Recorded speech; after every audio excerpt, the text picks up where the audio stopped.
법원행정처장님, 예, 지금 서울중앙지방법원 부장판사님의 구속 취소 결정 때문에 온 나라가 지금 혼란에 빠졌습니다. 법조도 그렇고요. 구속기간 산입에 관련된 명문 규정을 법원행정처장님도 잘 알고 계시죠? 규정 잘 알고 있습니다. 네, 그 규정 좀 올려주시겠어요?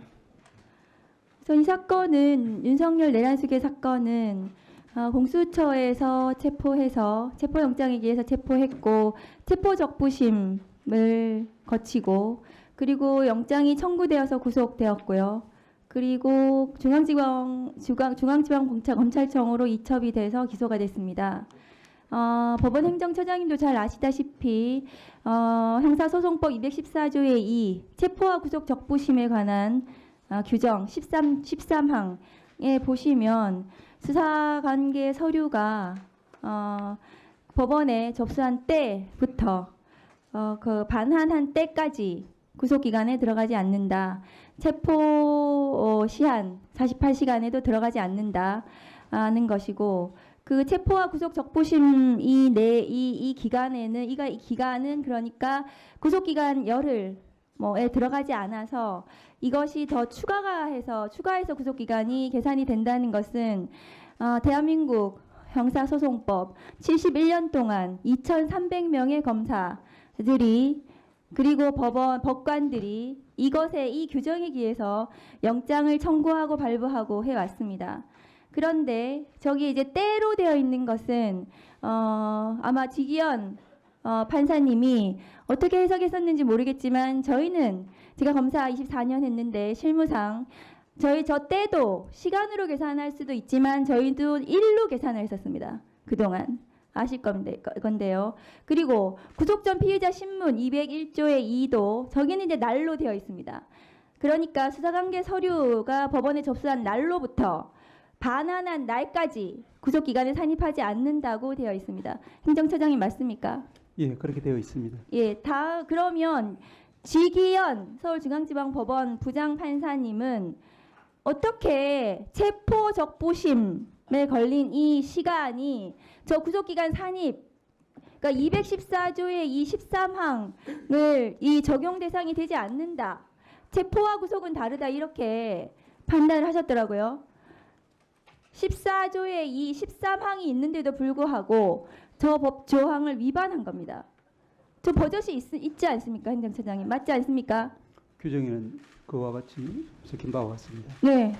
규정에 있고 저 규정에 따라서 2,300명의 검사들이 체포적부심, 구속적부심이 구속기간에 산입하지 않는 것으로 구속기간을 계산해 왔습니다.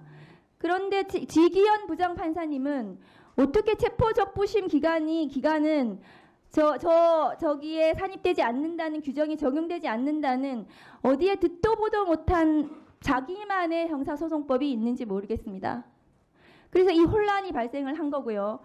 이런 자의적인 법관의 법 해석 때문에 국민을 향해 총뿌리를 겨눈 윤석열 내란수계 피고인이 구속취소 결정이 났습니다.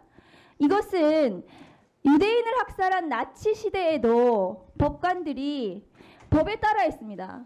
법에 따라서 나치 유대인 학살을 했거든요. 그런데 이 규정은 이번에 이 결정은 형사소송법에도 맞지 않는 형사소송법을 위반한 저는 결정이라고 생각합니다. 행정처장님 어떻습니까? 예, 말씀드리겠습니다. 우리 위원님께서 201조의 이제 실질심사 관련한 불산입 규정 그리고 214조의 2 13항 적부심 관련한 불산입 규정 두 가지를 말씀을 하고 계십니다.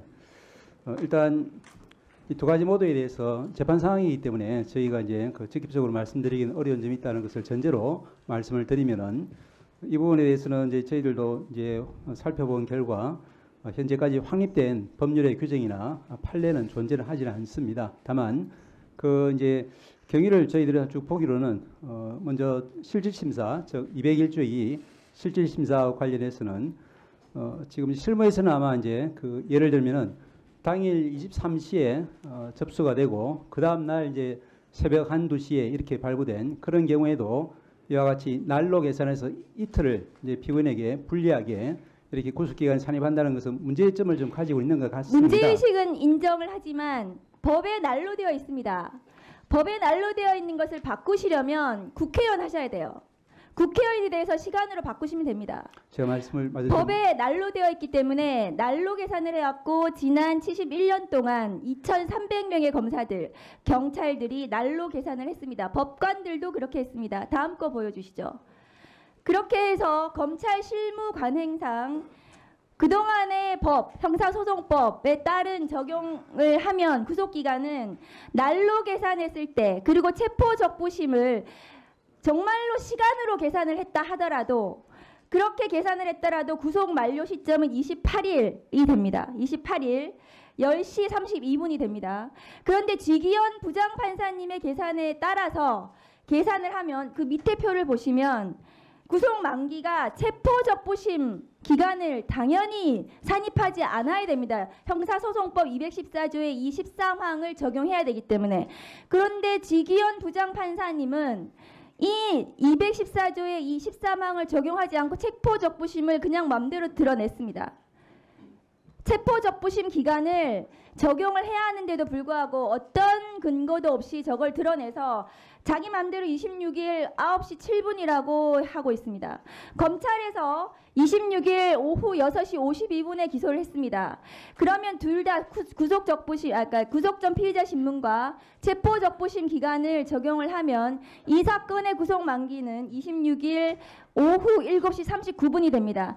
이 사건은 명백하게 형사소송법상 모든 것을 시로 계산하더라도 구속기간이 만료되지가 않고 그동안 71년 동안 형사소송법에 그것이 아마 법원에서의 최종적인 해석이었을 텐데요.